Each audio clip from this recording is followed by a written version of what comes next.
co-sponsors and the financiers of the program, Associated Students of North Idaho College, and the Student Services Division. I would particularly like to recognize a North Idaho College student, a design artist from the art department, and the person who created the poster for this year. This is it. I think she came up with good design. It's very good looking from the distance. Is Elaine Phillips here in the auditorium?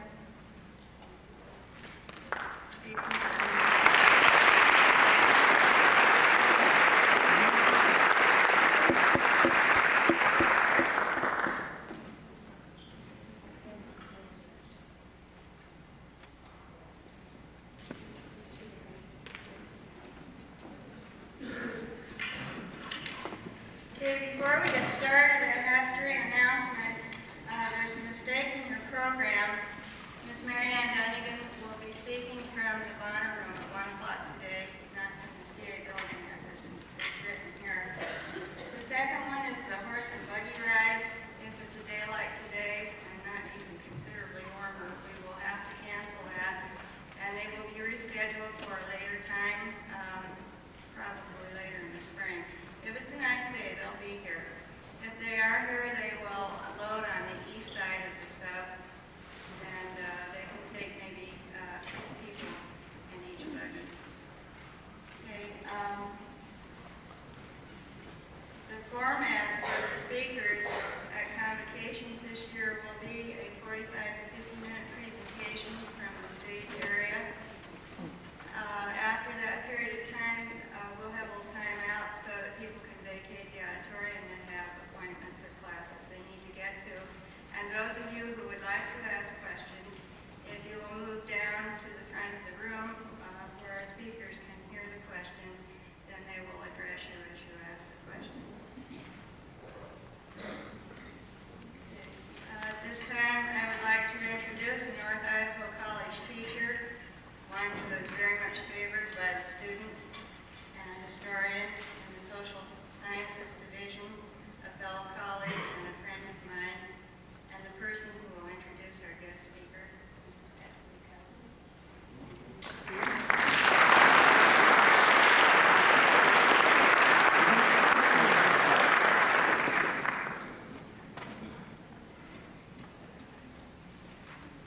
Schwantes has spent the last 25 years studying and teaching Pacific Northwest history.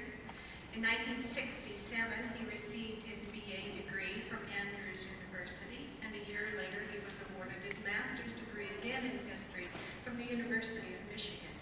In 1976, he received his PhD in history from the University of Michigan.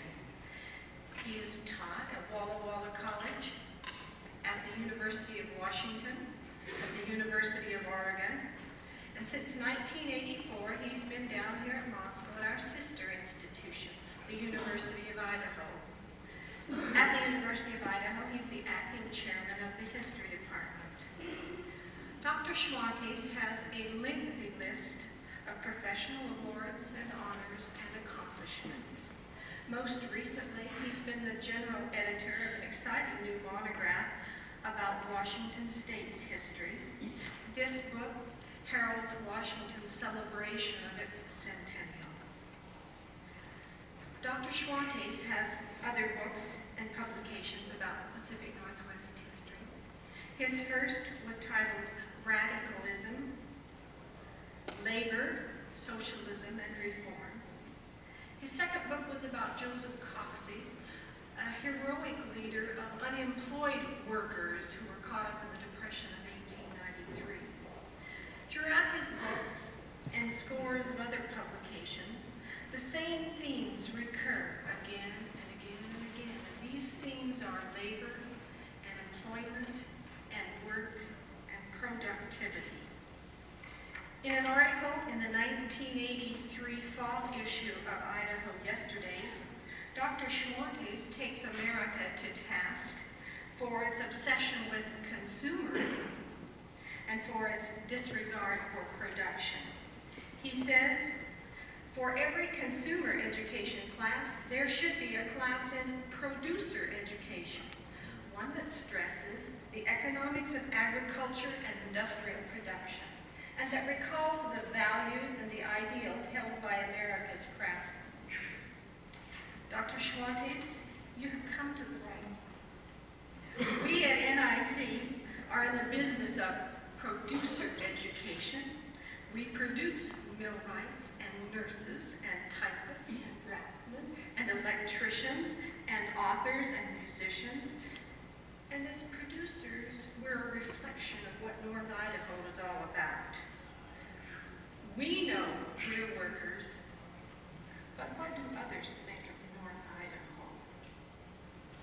Dr. Schwantes is here today to address just that question. Please join me in welcoming him, Dr. Carlos Schwantes.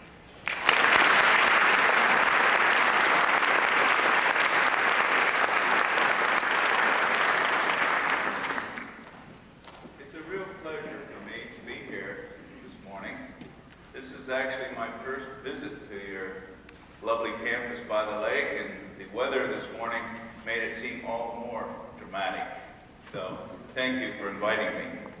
I want to talk about a favorite subject, Northern Idaho, the great unknown. I want to assess the economic future of the 10 counties north of the Salmon River that comprise the state's panhandle. I submit to you that Northern Idaho is a great unknown twice over. I say that because the entire state of Idaho is a great unknown to many Americans, and Northern Idaho is a great unknown even to many Idahoans. To many people, Northern Idaho is, to paraphrase Winston Churchill's description of Russia, a riddle wrapped in a mystery inside an enigma. And so to explore the dimensions of this enigma, let me begin with a look at the state as a whole. The inspiration for this presentation came to me one dark and stormy night on a bus to Boise. The phrase dark and stormy night has become a cliche for B-grade mystery writers, and yet in this case it was entirely true.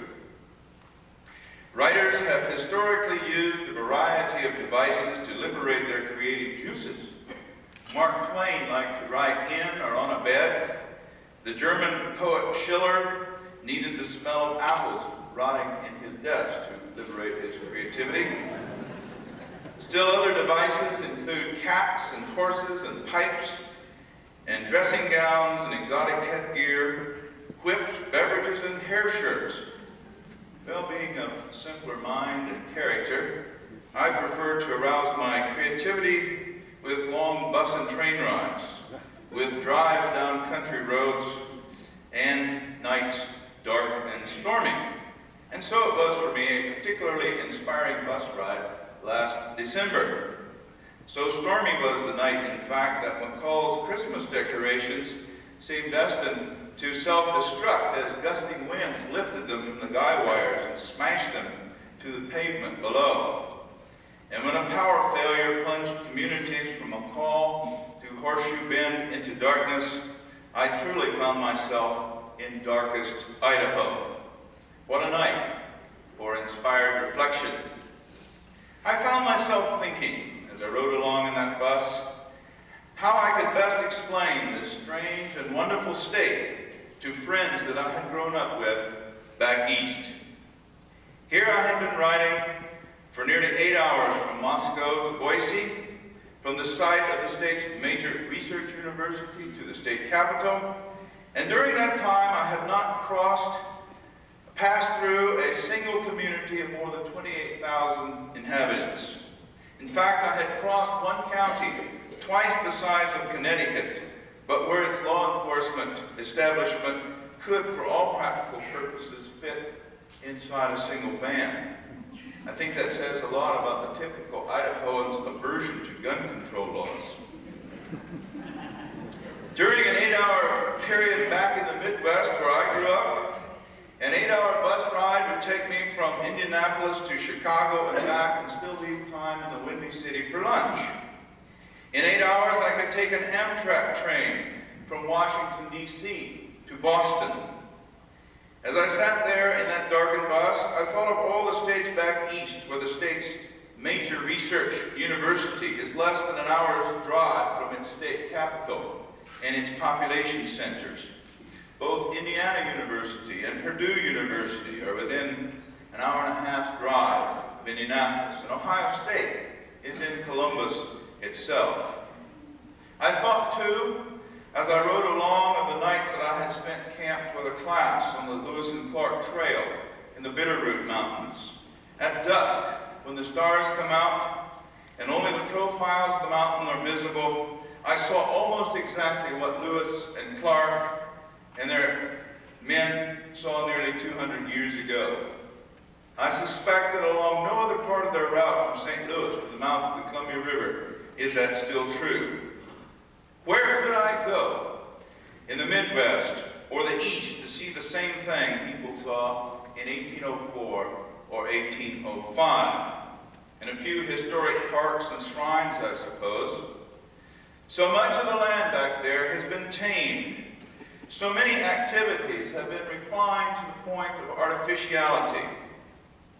Consider how Plymouth Rock had to be enclosed to prevent vandals from reducing it to gravel.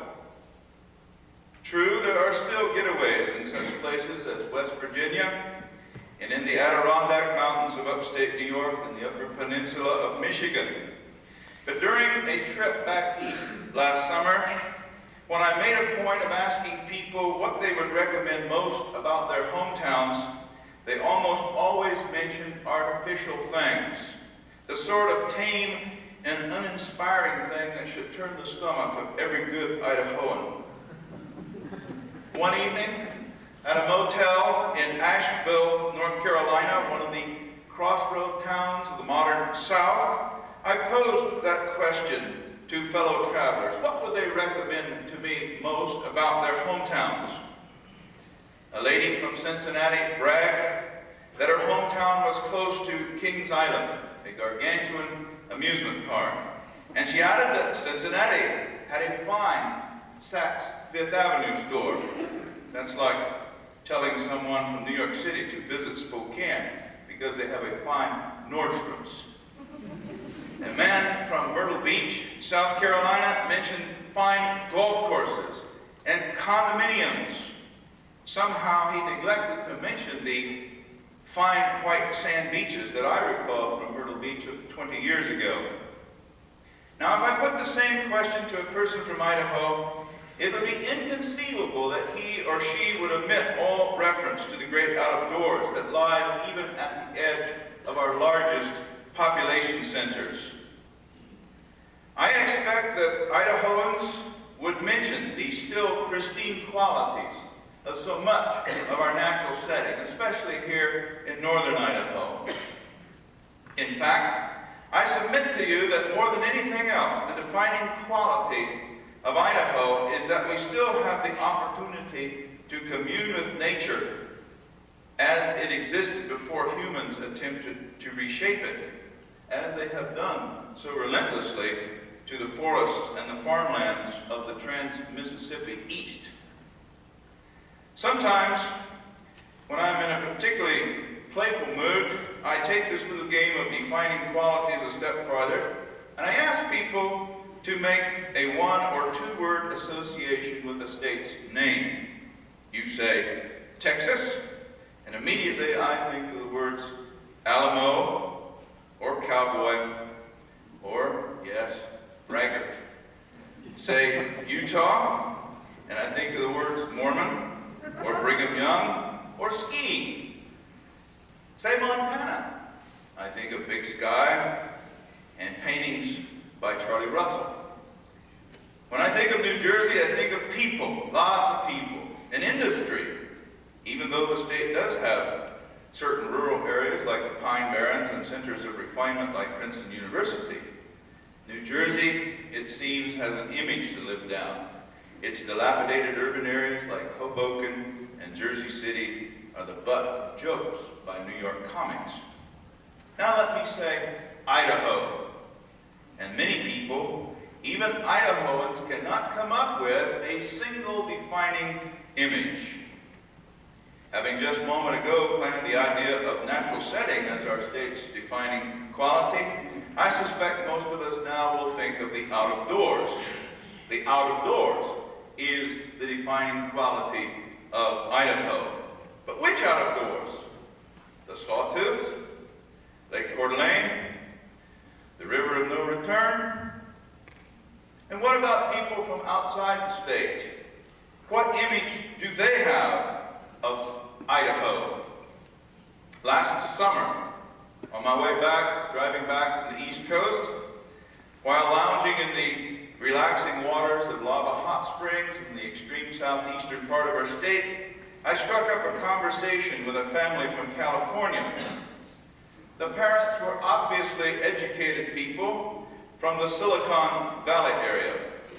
They were taking their children on a vacation to Yellowstone National Park. Well, wanting to do my bit to promote the Idaho economy, I suggested that they might wish to visit the Sawtooth Mountains on their way home from Yellowstone Park. The Sawtooth. They'd never heard of them. In fact, even wandering off the road into lava hot springs had been only an accident. Idaho, it was clear, formed no image whatsoever in their mind. It was an accident, an unknown that lay between California and Yellowstone Park. There is, however, a one-word association that Idaho has been spectacularly successful in promoting, and that is potato.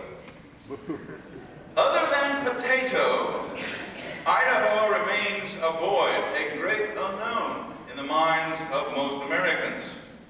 So much so that I would suggest that we put the label on our next generation of license plates, Idaho, the great unknown. It will at least cause people to ask questions about Idaho, which is better than being ignored completely.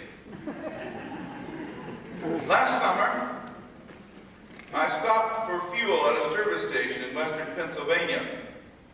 The attendant, a middle-aged gentleman, observed to me as he pumped gas, "Say, I really love those Idaho potatoes, but tell me now, is Idaho east or west of the Mississippi River?" This really happened, I swear to it. I felt like telling him that really now, there really is not a state of Idaho. It's only an advertising gimmick created by the food industry to sell potatoes. We are like Betty Crocker and Aunt Jemima. Well, if it is hard to clarify Idaho geography for Easterners, it is impossible to convince them that we don't raise potatoes, or many potatoes, here in northern Idaho, and in fact we can't even buy, under normal circumstances, good Idaho potatoes. In North Carolina last summer, I purchased some food in a supermarket. Before the clerk would cash my traveler's check, she wanted to see my driver's license. In the friendly manner for which the South is famous, she observed as she pondered my driver's license, "Y'all sure a long way from home. It's really nice to have you folks down here from Ohio." Politely, I responded that we were actually a longer way from home, that we were from Idaho. After she gave me my change, she bid me, "Now you all have a nice trip back to Iowa." I'm convinced that it is an article of Idaho folklore that a person, when back east, introduces himself as being from Idaho and is met by the response, "Yes, but back here we pronounce it Ohio." So many of my students have claimed that that happened to a mother or father or brother, that I'm convinced it belongs in the same category of Idaho folklore as that the Idaho-Montana border was determined by surveyors who were drunk. It is repeated so often that it must be true. And then there was that day 2 years ago when I was standing at Mammoth Hot Springs in Yellowstone Park. Two fellows with a New York accent were discussing the geologic changes that had occurred to the terraces during the past century. Suddenly, one turned to the other and exclaimed, "Say, do you suppose the eruption of Mount St. Helens affected the underground water here?" After a moment, the other fellow responded, "Well, I'm sure it must have. Mount St. Helens is just across the mountains in Washington State." I thought to myself, what happened to Idaho? What happened to northern Idaho? So there really is a good deal of truth to that supposedly humorous map that shows a New Yorker's view of America. Maybe you've seen it. It's a distorted bird's eye view that starts out over Manhattan Island, and New York City extends about halfway across the map, and then crosses Hudson River, and everything beyond the Hudson River is foreshortened. Idaho is totally missing, and so too is much of the Pacific Northwest, apart from Mount St. Helens and Seattle. So I repeat, Idaho is America's great unknown. The state's current advertising slogan, "Idaho, the Great Getaway," is pretty good. But I still wonder if most Americans being lured to Idaho by this slogan know what they're supposed to be getting away to. Is it to a giant potato field? Or to that little enclave of California we call Sun Valley? Recently, I have come to suspect that Idaho remains America's great unknown because it was from the beginning America's great getaway for people who simply wanted to disappear there. During the American Civil War, so many Confederate draft dodgers slipped away to Idaho that Idaho could be fairly described as much as a Confederate territory as a Union or Northern territory. Those people, those draft dodgers, and there were Northern draft dodgers too, obviously had no reason to advertise their whereabouts to the folks back home. But when you come to think of it, there is probably no more powerful manifestation of government than the draft. And maybe this is one reason why Idaho has a history of distrust of government, going back to these early days when people simply wanted to get away. Sometimes I wonder if the folks who coined the slogan, "The Great Getaway," knew how utterly appropriate it is to describe Idaho history, and especially its political culture. Idaho became the great getaway from government not only for draft dodgers, but for many miners in early Idaho history who came to get rich from its mineral wealth, but not necessarily to settle there.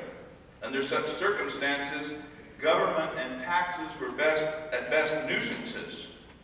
The same attitude prevailed among the Mormon agrarians who settled southern Idaho after 1860, and for whom government was a source of persecution for their religious beliefs. In the 20th century, these twin elements of Idaho history, Idaho the Great Unknown and Idaho the Great Getaway, have combined to give our state's politics some very interesting contours. There is the case of William Edgar Borah, who served in the United States Senate from 1907 to 1940.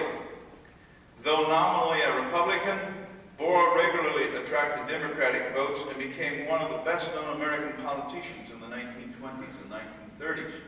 School children surveyed in China during the 1930s knew of two great Americans, Abraham Lincoln and William Borah. And so Borah was an extremely well-known figure. For the Idahoans who supported him in election after election, Borah represented a public asset through which they could be assured that the rest of the nation knew they existed. His senatorship more nearly represented the position of Idaho's permanent ambassador to the outside world. Glenn H. Taylor, the singing cowboy, was an Idaho senator from 1945 to 1951. And though he struck people sometimes as bizarre because he was an actor long before Ronald Reagan made that a respectable profession in Washington, D.C., and Glenn Taylor once gave an informal banjo concert on the Capitol steps, which shocked some Easterners. Wasn't the sort of thing a senator normally did. He, like Borah, let the rest of the world know that Idaho existed. Senator Frank Church, though a Democrat, greatly admired Borah and performed a similar function as Idaho's ambassador to the outside. And you may not agree with Senator Steve Sims, but at least he's not just another forgotten face in the Senate chamber. When he strode into an anti-gun control news conference packing 2 revolvers, some Easterners thought he was a clown. For many Idahoans, Sims's theatrics at least let the rest of the world know we exist. So if you wish to understand the Idaho character, keep in mind the twin themes of the great unknown and the great getaway. Idaho is, as I've tried to explain, and always has been, a refuge for people who want to get away from government. I believe it still attracts people who want to get away from urban problems that they see as insoluble.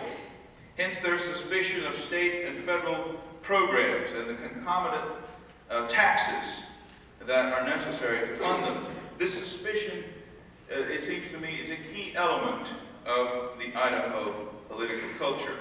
In fact, it amazes me that even in those areas of southern Idaho that have been the biggest beneficiaries of federal reclamation dollars, that people will insist that these irrigated lands really represent a triumph of individualism, receiving one of the great giveaway programs of the federal government and yet seeing it as a triumph of individualism. Only in Idaho, perhaps. And so we will continue to send our ambassadors to the outside world, whether they are Republicans or Democrats or liberals or conservatives. If our senators and representatives can attract attention to Idaho, we will most likely support them. If a conservative senator like James McClure can get $6 million in federal funds to turn Kellogg into Idaho's answer to Bavaria, I suspect most Idahoans will not be troubled by ideological or budgetary considerations. After all, were it not for Senator McClure, that money might have gone for some useless project like more subway cars for New Yorkers to be faced with graffiti. So here you have Idaho, a strange and wonderful state. But what about its panhandle? I suspect one reason why the panhandle is so unknown, apart from its being an extension of Idaho, is that it should never have existed. On at least 4 occasions, Congress considered attaching it either to Washington or Montana.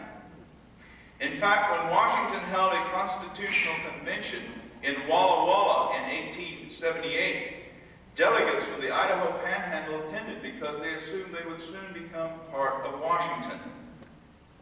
Later, in 1887, only one little thing was lacking to make the Panhandle officially part of Washington, and that was Grover Cleveland's signature on a bill that had passed both houses of Congress. But he refused to sign it. And from that point on, the Panhandle has remained part of Idaho. Though only nominally attached today by a single 2-lane highway, never by a through railroad, and I suspect that the Panhandle of Idaho is more remote from the thinking of people of southern Idaho than either Utah or Nevada. To me, it is a curious commentary on the psychological distance that separates the Panhandle from the rest of Idaho when we typically speak of Idaho's northern 10 counties as North Idaho, the same way we speak of North Dakota and North Carolina. I've deliberately used the term Northern Idaho in this speech to call attention to that fact. You know, when we speak of the eastern portions of Oregon and Washington, it's always eastern Oregon or eastern Washington, never East Washington or East Oregon. To me, the common usage, North Idaho, has a separatist connotation. The other side of the coin is to be observed when a person drives north from Boise. When do you first see the sign telling how far it is to Lewiston or Moscow or Coeur d'Alene? Certainly not in the Boise area. You'll look in vain. The first time I went to Boise, right after I moved to the state in 1984, I drove around trying to find the road to Moscow or Lewiston. They don't have it marked. It's only after you get to McCall start to see signs for northern Idaho points. I suspect a good many people in southern Idaho have never been north of McCall or New Meadows and don't see any reason to. To them, northern Idaho is basically irrelevant. And to understand why, let's take a closer look at North Idaho or northern Idaho, as you may prefer. You've probably seen those rye bumper stickers that say North Idaho, the 51st state. They're attention getters. But think about this. Consider a 51st state, and I'm including those 10 northern counties of Idaho. Consider a 51st state with approximately 210,000 residents. Currently, the least populous state in the United States is Wyoming with 469,000 residents. Containing but 1/5 of the population of Idaho, the northern counties are simply not a part of the thinking of most Idahoans. It's much the same relationship as between Canada and the United States. Canadians think a lot about the U.S., but people in the U.S. can go for years and never think much about Canada because of the population disparity between the two. Consider a 51st state that would have no city larger than 28,000 residents in the last census. Only Vermont would even come close, with Burlington at 37,000. Also, we face the fact that Spokane alone contains 2/3 as many residents as the mythical state of North Idaho. 2/3. Consider, too, a 51st state with an economy based largely on mining, timber, and agriculture. Apart from the saving grace of a growing tourist industry, a modest manufacturing sector, and education, most of us would be hewers of wood and drawers of water.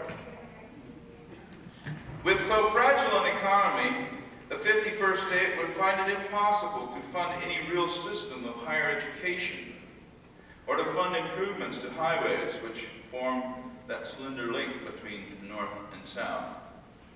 So, northern Idaho will probably remain the great unknown panhandle of the great unknown state for the foreseeable future. Certainly, that is not bad. There is something both mysterious and attractive about the unknown. It has motivated explorers from Marco Polo to the Challenger 7. The unknown is a quality that has quite an appeal for tourists who are constantly seeking to get off the beaten path to discover new and exotic places. Because tourism is destined to loom much larger in the Idaho economy of the future, to hold the #1 position, many experts say, by the year 2000, let us be bold in promoting our tourism in northern Idaho in terms of exploring the great unknown, or in terms of enjoying the good life in the great unknown. In that way, we will turn a long-standing geographical handicap into one of northern Idaho's greatest economic assets. Of course, tourism is certainly not new to northern Idaho, but only in the 1980s have we come to realize just how vital it is to our economic future. People today are even organizing tours of the Palouse country as an attraction. So, I'd like to switch gears now and look at some slides and to talk briefly, or to share briefly with you a few observations about developing a tourist industry. These are not the opinions of an economic expert, but the opinions of a historian who has traveled around the country and reflected on why some communities do it successfully and others do it in an abysmal fashion. So I will put on some slides here. This slide is simply to set the stage, the panhandle of northern Idaho. When many people thought of northern Idaho, for years they thought of working cities. Cities like Coeur d'Alene, the work ethic is strong and is still strong. Lumber and more lumber. But even as that was happening, tourism was developing. The seeds of tourism were developing shortly after the turn of the century. I don't know if you can read the legend on this old postcard, but it says, "Palousers camping on the St. Joe River." And I've often thought to myself, why would a person make a postcard like this except to suggest that farmers do now, and this is turn of the century, do now have the time to go on vacations.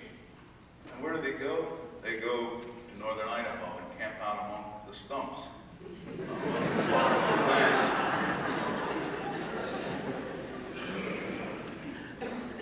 Railroad companies like the Northern Pacific and the Great Northern began to promote northern Idaho, not only as a tourist destination, but a place to settle, a place to get ahead economically. Here's one by the Northern Pacific for the Lewiston-Clarkson area. The truth about Palouse.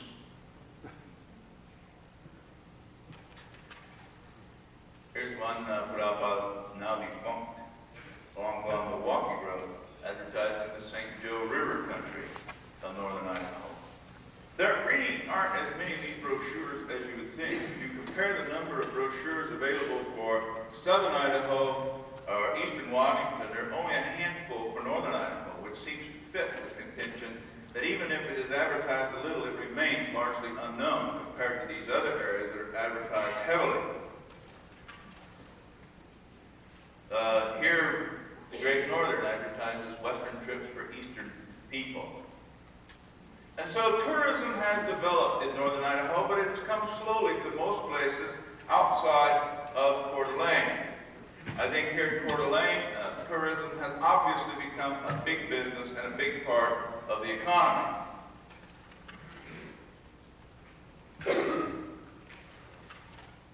But what about other places? What about Kellogg?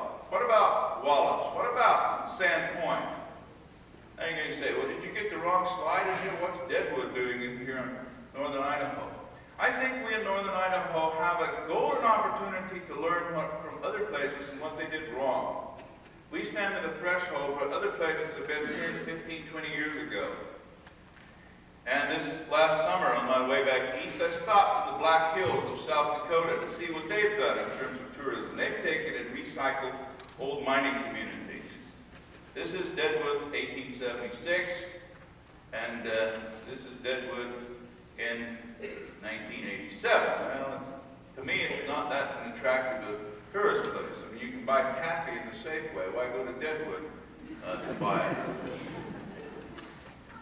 Or here, Calamity Jane's T-shirt bordello. You know, this appeals, I think, mostly to farmers from North Dakota who've never been outside of North or South Dakota. And here's an even worse example, which I would hope that Idahoans would never follow.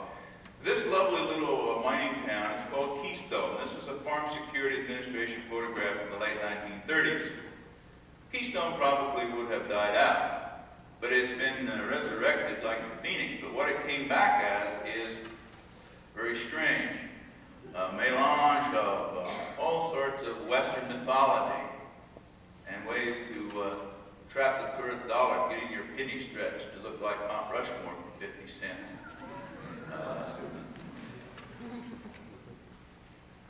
Garish storefront. Ways to entice you to spend money. But I don't regard this from a historian standpoint or from an aesthetic standpoint as an effective way to work up a tourist business.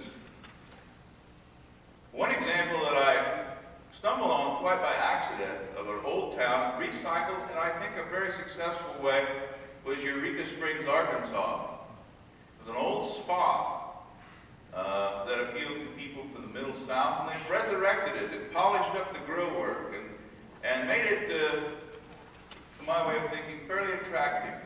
It's up in the Ozark Mountains.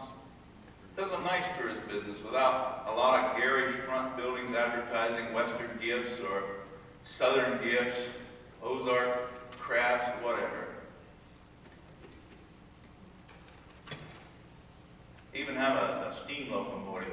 Being a railroad fan, I hope that as Kellogg progresses, that they get a steam locomotive and make it accessible to tourists coming up Spokane or anywhere else.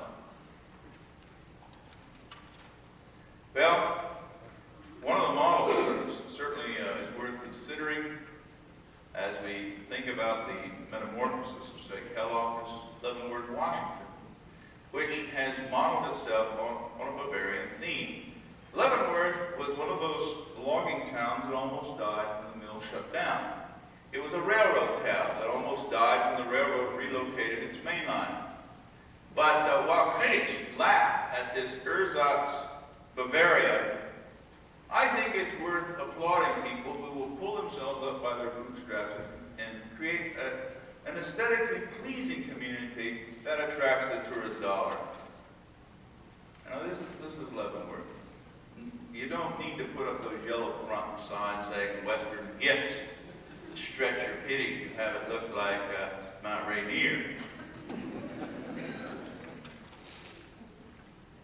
I think they've done a nice job.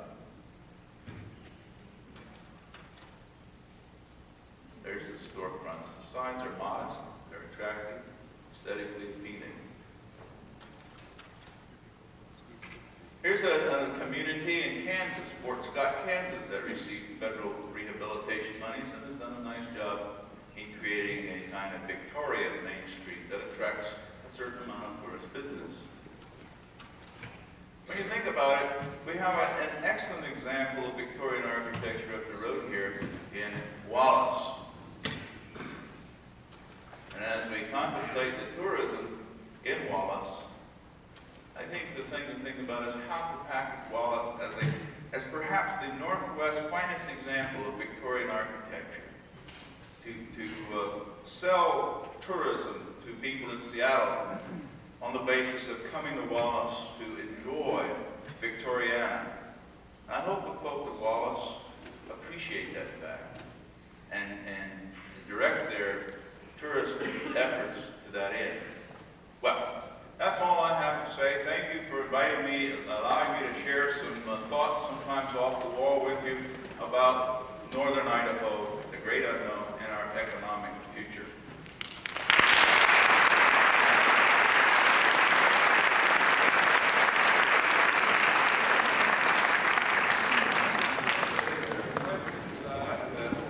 Answer questions.